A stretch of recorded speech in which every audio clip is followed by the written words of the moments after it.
नमस्कार मित्रों। जब भी ज्योतिष में चर्चा होती है राहु के बारे में, तो एक भय की स्थिति पैदा हो जाती है। कभी कभी ज्योतिषी लोग भी करते हैं और कुछ लोगों को खुद भी बहुत सारे अपना जो भी आधा अधूरा ज्ञान है उसके हिसाब से वो राहु केतु या राहु के नाम से या शनि के नाम से, ये सारे नाम जितने भी हैं वो एक भय के ग्रह हैं। और ज्योतिष में इनको हालांकि मैलेफिक ग्रह कहा गया है। तो आज में कुछ भ्रांतियां हैं जो कि हम लोगों के बीच में फैली हुई हैं या हम लोगों की अपनी परसेप्शन है राहु को लेकर, उन पर आपसे चर्चा करना चाहूँगा। कि पहले तो ये कि राहु एक छाया ग्रह है। तो अब उनके पीछे एक कहानी है कि जब समुद्र मंथन हुआ और सब जो विष था, पहले विष को लेकर लड़ाई हुई तो कोई तैयार नहीं हुआ और अंततः किसी देव ने नहीं पिया। जब महादेव ने पिया उसके बाद में जब अमृत निकला तो उसके लिए आपस में लड़ने लगे और किसी तरह से जो भी फैसला रहा होगा वो कूटनीतिक था या जैसा भी था कि अमृत देवताओं के हिस्से में आ गया। लेकिन जो राहु नाम का जो दैत्य था, क्योंकि उसका शास्त्रीय नाम कुछ और था, जो बाद में राहु केतु के नाम से कहलाए गए, तो उसको लगा कि ये, क्योंकि जब उस समय एक ही था, दो नहीं थे, तो राहु को लगा शायद ये हमारे साथ छल हुआ है और इसलिए उसने अपने आप को, अपना वेश बदला, क्योंकि वो इस कला में माहिर था, और वो देवताओं के बीच बैठ गया जब भगवान विष्णु देवताओं को अमृतपान करा रहे थे। तो जैसे ही राहु ने अमृतपान किया, उसके करते ही सूर्य और चंद्र, जिनको कि आँख कहा गया है, उन्होंने राहु को पहचान लिया और उन्होंने जब कहा कि ये तो राक्षस है और ये देवता बन के बैठा हुआ है, तो भगवान विष्णु ने उसकी गर्दन काट दी सुदर्शन चक्र से। लेकिन अमृत की बूंदें उसके गले में जा चुकी थी, इसलिए जो नीचे का हिस्सा था वो केतु कहलाए और ऊपर के हिस्से राहु कहलाए। वेस्टर्न वर्ल्ड में ऐसे ड्रैगन हेड और ड्रैगन टेल के नाम से जानते हैं।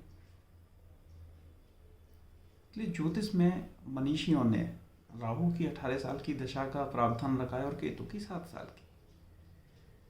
जो कि छाया ग्रह हैं, इनके मुख्य शत्रु सूर्य और चंद्र होते हैं। जिन्होंने इनको देखा था तो ये दोनों को ग्रहण लगाते हैं, डसते हैं समय समय पर।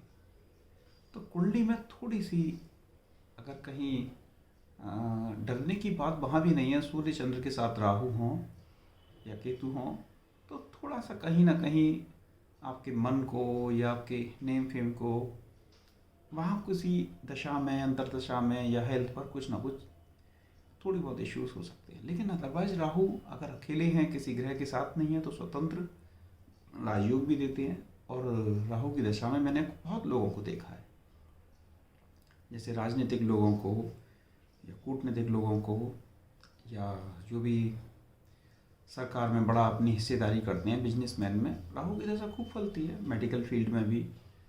तो राहु जो कि जिनका अगर चरित्र अगर हम देखें तो वो इतने तेज हैं कि भगवान विष्णु को भी धोखा दे सकते हैं। तो बेसिकली राहु बिल्कुल प्रैक्टिकल एक ग्रह है। जब राहु की दशा आती है तो हमारे आसपास का जो भी एनवायरनमेंट होता है उसके प्रति हमें सजग होने जाना चाहिए, क्योंकि राहु में आपको कोई धोखा नहीं दे पाता है। लेकिन हम पहले से तैयार नहीं होते हैं और अचानक ऐसी चीज़ें आती हैं कि हमारे आसपास के लोगों के चेहरे से जब नकाब उतरते हैं, डिमास्किंग होती है उनकी, तो अचानक हमको लगता है नहीं, हमारे साथ तो धोखा हुआ, हमारे साथ तो छल किया गया। तो दशा में छल नहीं किया गया है, दशा में आप उस आदमी को, ऐसे लोगों को पहचान पा रहे हैं। राहु की दशा बहुत प्रैक्टिकल अप्रोच की दशा है, इसलिए जब भी बच्चों की राहु की दशा आती है तो वो बड़े होके अगर बचपन में दशा आई है तो वो बहुत प्रैक्टिकल बनते हैं। तो राहु कहते हैं कि प्रैक्टिकल स्टेप लीजिए किसी भी दिशा में। यानी कि दिल को हावी ना होने दिया जाए बल्कि दिमाग को होने दिया जाए जब भी कोई भी डिसीजन हो, चाहे वो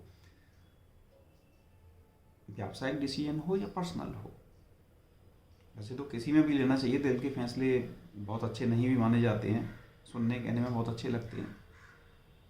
तो राहु अपने आप में बहुत ही उम्दा दशा देती है तो बहुत ही अच्छे फल देगी। कब? कि हम बहुत व्यवहारिक हो जाएं, बहुत प्रैक्टिकल हो जाएं, हम दिल की नहीं बल्कि दिमाग की बात सुने। हाँ, कभी कभी राहु जो कि छाया ग्रह हैं और इल्यूजन भी क्रिएट करते हैं, बहुत सारे भ्रम पैदा करेंगे। और जब अच्छा पीरियड चल रहा होता है तो हमको बहुत सारी चीज़ें कंफ्यूज करेंगे एक साथ कई चीज़ों में, यानी कि हमको इंडिसाइसिव करेंगे कि हमें ये लेना है कि ये लेना है। तो वहाँ अपनी विजडम को या अपने किसी बुजुर्ग को या मेंटर को या किसी काउंसलर की सलाह ले सकते हैं, क्योंकि कई बार बहुत सारे एक जैसे ऑप्शन दिखाई दे रहे होते हैं तो जिसमें चूज़ करना बहुत मुश्किल होता है कि हमारे लिए क्या बेटर है। तो मेरी अपने नज़रिए से राहु की दशा कोई बहुत नेगेटिव नहीं होती बल्कि बहुत बहुत पॉजिटिव होती है अगर आप प्रैक्टिकल हैं तो। चलिए आज के इतना ही।